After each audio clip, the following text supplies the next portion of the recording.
So, Wolfram, we are at the initiative of the IC conference, and we would like to have your thoughts about the materials in construction industries.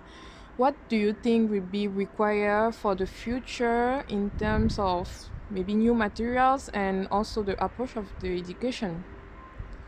Well, yeah, that's quite a comprehensive question, and I try to answer relatively brief because it's relatively cold here as well in Germany.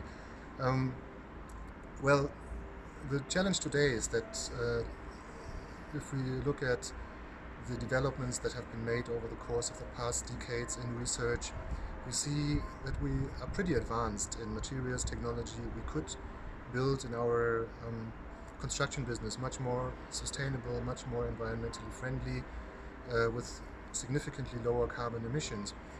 But the problem is that in the reality, this doesn't happen. So the way we are building today is far behind the technology that would be theoretically possible. And that is a problem. If we would be capable to look into materials that are used for construction businesses from the nanoscale up to the micrometer scale, and if we would understand everything that happens between the tiny dimension and the big dimension, and if we would understand how we can manipulate materials to tickle out more performance out of the same resources that we have been used in the past, but much higher than in the past. So this would help us to reduce the materials demand in construction.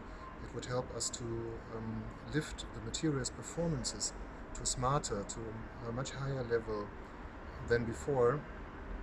But the problem is the real life. Engineers are educated today to be rather appliers of standards than, well, developers of innovation and people who would bring this innovation into the society. And this is something which I think we have to work on. Engineers have a very, very high responsibility for our societies. Just one example, as an engineer, I can either build a bridge or I can build a wall. On the one hand, I would connect people, I would bring people together. On the other hand, I would probably separate people, keep people out or keep people in. And here we can already see the tremendous social impact we have as engineers, as civil engineers. We also define how cities will be built, how our structures will be built, how infrastructures are built, which are lifelines of societies, which connect people.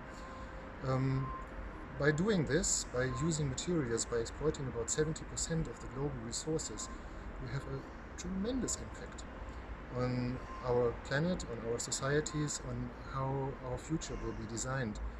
And we need to take this responsibility. If engineers will be educated more on this responsibility, more on the global scale, more on materials and how to save materials, to be more responsible for what is going on in our world, then I'm pretty sure that we can hold the key for a better future, for a more sustainable future, for a more carbon emission-free construction technology in general. Okay. Thank you.